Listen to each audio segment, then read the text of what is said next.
Terdakwa pembunuhan Brigadir Yosua, Ferdi Sambo, menampik pengakuan Baradae yang mengungkap ada sosok wanita menangis keluar dari rumah Ferdi Sambo di Jalan Bangka sebelum terjadi pembunuhan Brigadir Yosua.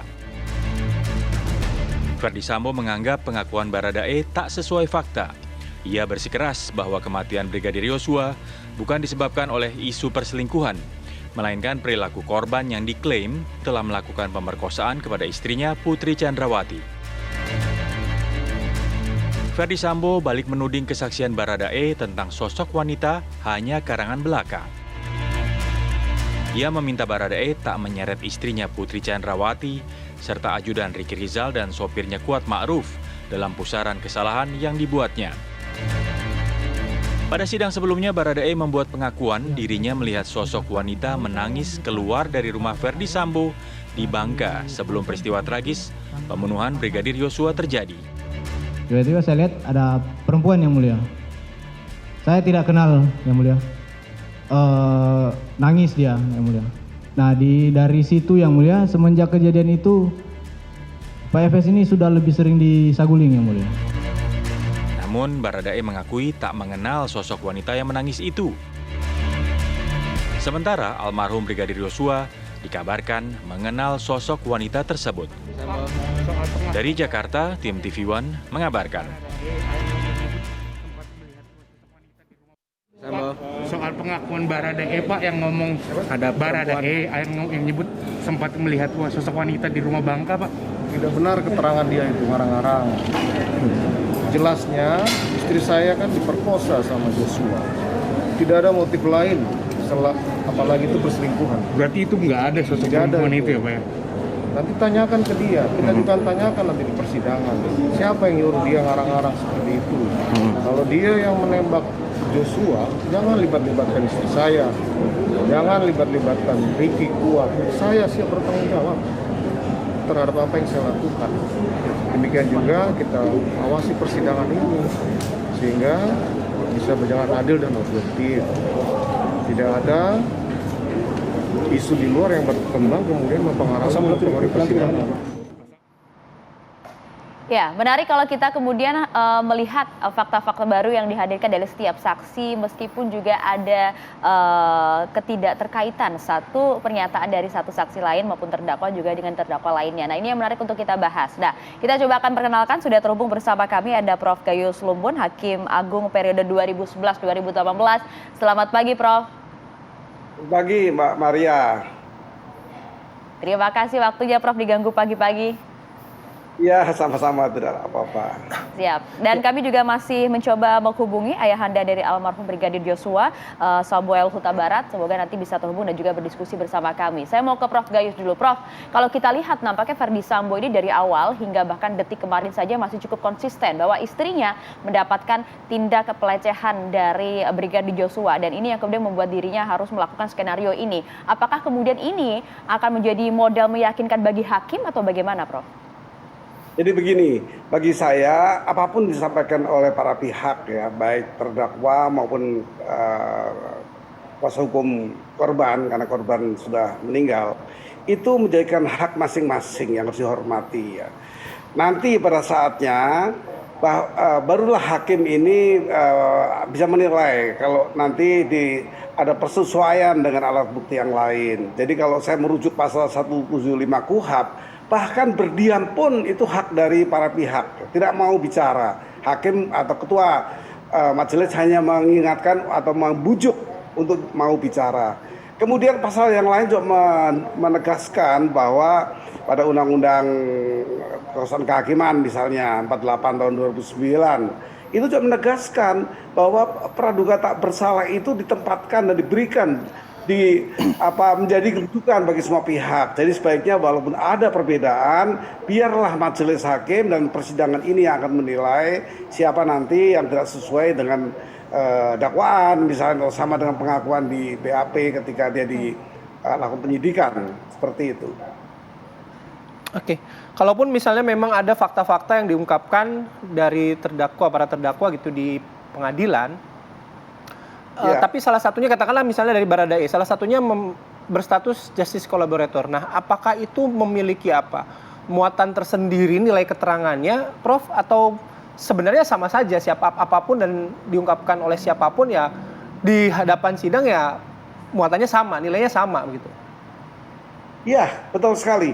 Bahwa semua keterangan disampaikan ke para pihak dalam fair trial itu harus dianggap semuanya benar ya, atau tidak, atau belum salah apapun yang dijelaskan walaupun berbeda dengan dakwaan misalnya atau dengan keterangan sebagai alat bukti yang lain. Harus dianggap benar ya, tidak boleh saling menyalahkan atau saling menegur. Jadi ada kebebasan yang tidak batasi untuk semua pihak. Ini fair trial yang diatur di Undang-Undang tentang Kekuasaan Kehakiman maupun oleh KUHP sendiri. Oleh karena itu bagi saya semua pihak berhak untuk mengatakan apa saja yang diyakini dan disampaikan di bawah sumpah ini. Tetapi kalau kita bicara kepada saksi atau sekaligus juga terdakwa sebagai justice kolaborator atau JC, JC ini mempunyai perbedaan. JC tidak sama dengan saksi yang menjelaskan apa yang dilihat, dialami. Bukan cuma itu, JC mempunyai kewajiban lain, yaitu menjadikan suatu terangnya persoalan yang terjadi. Dia harus bisa menyampaikan secara teliti, secara substantif, ya, secara yang luas, apa saja yang bisa menjadikan persidangan ini menjadi lebih tahu dan terbuka. Itu kerjasama antara JC dengan semua pihak di sini di pengadilan. Itu perbedaan JC. JC tidak hanya melihat dan mengatakan apa yang dilihat, tapi dia justru harus bisa mendalami apa saja yang kira-kira bisa diungkapkan di persidangan ini. Ya, artinya nanti semua akan tergantung dengan keputusan majelis hakim begitu ya, Prof. Tapi banyak Ya, kemudian yang betul khawatir sekali. mengapa kemudian Ferdy Sambo ini cukup bersikukuh begitu ya menyatakan bahwa istrinya mendapat tindak pelecehan dan ini menjadi latar belakang dari skenario pembunuhan itu. Apakah kemudian ini nanti akan bisa meringankan Ferdy Sambo, Prof, atau seperti apa, Prof?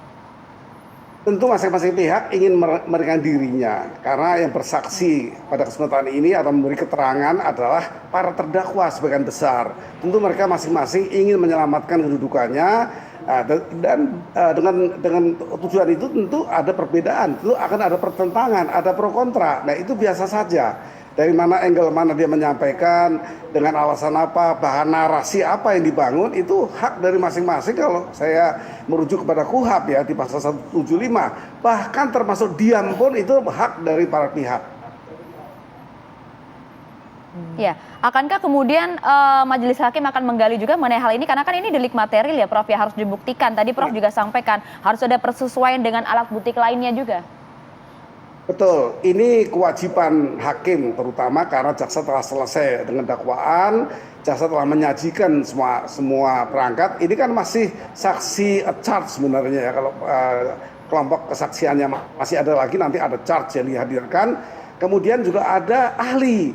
Nah, ahli inilah rujukan bagi hakim untuk lebih jelas keahlian di bidang tertentu, ya, kejiwaan, kemudian teknis pemberkasan perkara, itu semua keahlian dimiliki oleh para ahli yang dihadirkan oleh JPU, juga boleh oleh para pihak lainnya, ahli yang keahliannya memang khusus bisa menilai dengan tepat. Oke. Nah, Prof, bagaimana misalnya keterangan kita lihat contohnya Ferdy Sambo kemarin memberikan keterangan di luar persidangan ketika di doorstop ya sama rekan-rekan wartawan gitu, dikonfirmasi soal status perempuan yang keluar dari rumah Bangka. Nah, di situ kan Ferdy Sambo menyebutkan bahwa bersikukuh bahwa istrinya ini diperkosa gitu. Tapi ungkapan itu kita baru mendengar nih frasa diperkosa ini di luar persidangan. Nah, apakah ini hal-hal seperti ini juga akan mempengaruhi fakta-fakta pemeriksaan dan juga apa yang terjadi dalam persidangan, Prof? Hakim akan lebih fokus pada dakwaan, tetapi hakim tidak menutup pintu untuk masuknya informasi di luar saksi yang melihat, mendengarkan, atau mengalami sendiri.